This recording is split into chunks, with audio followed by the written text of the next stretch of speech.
साल 2007 सुमित अपने कुछ दोस्तों के साथ महादेव के दर्शन के लिए अमरनाथ की यात्रा करने जा रहा था। वो सभी बालटाल के रास्ते पर ही थे कि तभी सुमित अपने दोस्तों से बिछड़ जाता है और उसने गलत रास्ता पकड़ लिया। वो रास्ता ढलान वाला था। अब ये तो आप सभी जानते हैं कि ढलान उतरना तो आसान होता है, लेकिन चढ़ना बहुत मुश्किल। सुमित उस ढलान पर उतरता चला गया। कई दूर चलने पर भी उसे कोई दिखाई नहीं दे रहा था। पूरे रास्ते सिर्फ सन्नाटा पसरा हुआ था। चारों ओर जंगल के अलावा और कुछ नहीं था। नीचे से ऊपर की ओर देखा तो कुछ लोग यात्रा कर रहे थे। सुमित घबरा गया।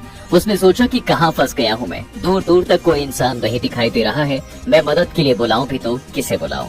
फिर भी उसने कुछ हिम्मत बटोर कर जोर जोर से मदद के लिए चिल्लाना शुरू कर दिया, लेकिन कहीं से कोई जवाब न मिलने से वो चुप हो गया। अब जैसे जैसे समय बढ़ ही रहा था, वैसे वैसे सुमित की घबराहट भी बढ़ती जा रही थी। आगे बढ़ने पर रास्ता खत्म हो चुका था। उसे समझ नहीं आ रहा था कि वो इस भूल भुलैया से कैसे बाहर निकले।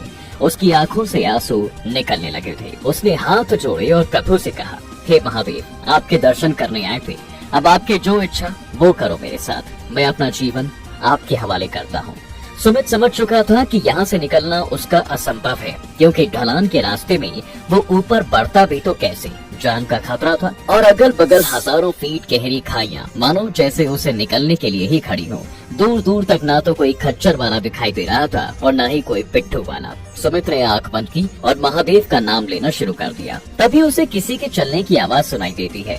सुमित ने पीछे मुड़ के देखा तो एक आदमी हाथ में लाठी लिए अपने घोड़े के साथ उसी तरफ चला रहा था। इससे पहले कि सुमित उससे कुछ सवाल करता, उस आदमी ने कहा, अरे भाई, यहाँ कैसे आ गए? इस रास्ते कोई नहीं जाता। आओ चलो घोड़े पर बैठो, मैं आपको छोड़ देता हूँ। सुमित इतना सहमा हुआ था कि उसमें बिल्कुल हिम्मत नहीं थी कि वो सवाल जवाब कर सके। वो तुरंत उस घोड़े पर बैठ जाता है। वो आदमी सुमित को लेकर ऊपर की ओर चढ़ने लगा।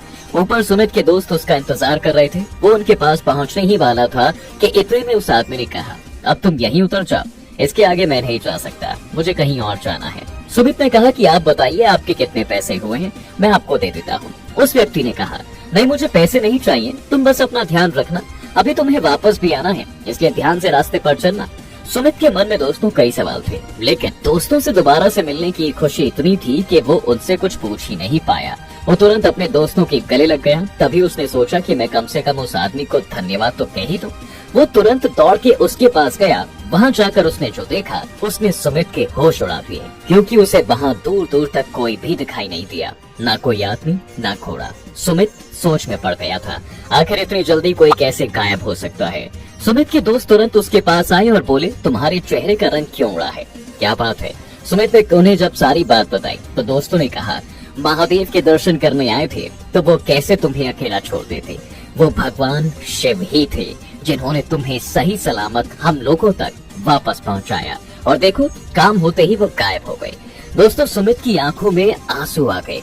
उसने भगवान शंकर का धन्यवाद किया और खुद को उनके चरणों में समर्पित कर दिया। तो दोस्तों, इस तरह अपने भक्त को बचाने महादेव स्वयं चले आए। इसलिए कहा जाता है कि अगर आप उन पर भरोसा कर लेते हैं तो वो कभी हारने आपको नहीं देते हैं। आज की वीडियो में फिलहाल बस इतना ही। अगर आपको ये घटना अच्छी लगी हो तो वीडियो को ज्यादा से ज्यादा शेयर करें, लाइक करें, साथ ही कमेंट में हर हर महादेव जरूर लिखें।